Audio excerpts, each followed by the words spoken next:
આજે ભરૂચમાં મનરેગા કૌભાંડની એક એફઆઈઆર શ્રી જલારામ એન્ટરપ્રાઇઝ અને મુરલીધરન એન્ટરપ્રાઇઝ પર થયેલી છે, પરંતુ આ એફઆઈઆર માત્ર 7 કરોડ અને 30 લાખના નાણાકીય ગેરરીતિની થઈ છે।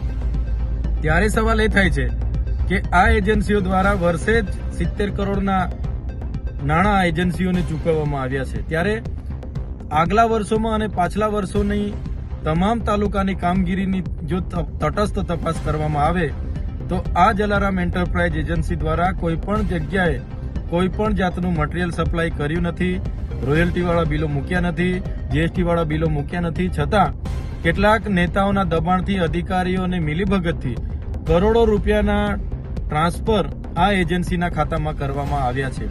ત્યારે આગલા દિવસોમાં અમે કીધું હતું એમ કે મનરેગા કૌભાંડના માસ્ટર માઇન્ડ કોંગ્રેસના એક દિગ્ગજ નેતા, જૂનાગઢ લોકસભાના ઉમેદવાર હીરા જોટવા છે। આ બંને એજન્સી હીરા જોટવાની છે, એમની સાથે રહેનારા મેનેજર અને સુપરવાઇઝરને પ્રોપ્રાઇટર બનાવીને આ કૌભાંડો થયા છે। નર્મદા જિલ્લામાં પણ આવી જ રીતના 3 વર્ષ 2020-21, 21-22 અને 22-23માં આ જલારામ એન્ટરપ્રાઇઝના એકાઉન્ટમાં 400 કરોડ રૂપિયા જમા કરવામાં આવ્યા છે। એવી રીતના દાહોદ, પંચમહાલ અને છોટાઉદેપુરમાં પણ જમા કરવામાં આવ્યા છે।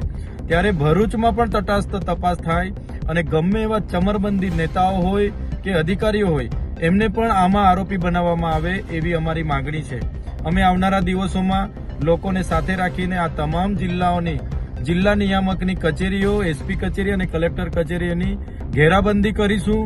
જો આમાં ભીનું સંકેલવામાં આવશે, જો આમાં આગળ તટસ્થ તપાસ નહીં કરવામાં આવે તો આવનારા દિવસોમાં અમારે જન આંદોલનના માર્ગે જવું પડશે અને જે અહીંના સ્થાનિક નેતાઓ જે આ લોકો સાથે મળીને ભાજપ કોંગ્રેસના ભાઈ બનીને જે મનરેગા ગરીબોને રોજગારી આપનારી યોજનાના કૌભાંડો કર્યા છે, અમે કોઈ સંજોગોમાં ચલાવી લેવાના નથી। ધન્યવાદ।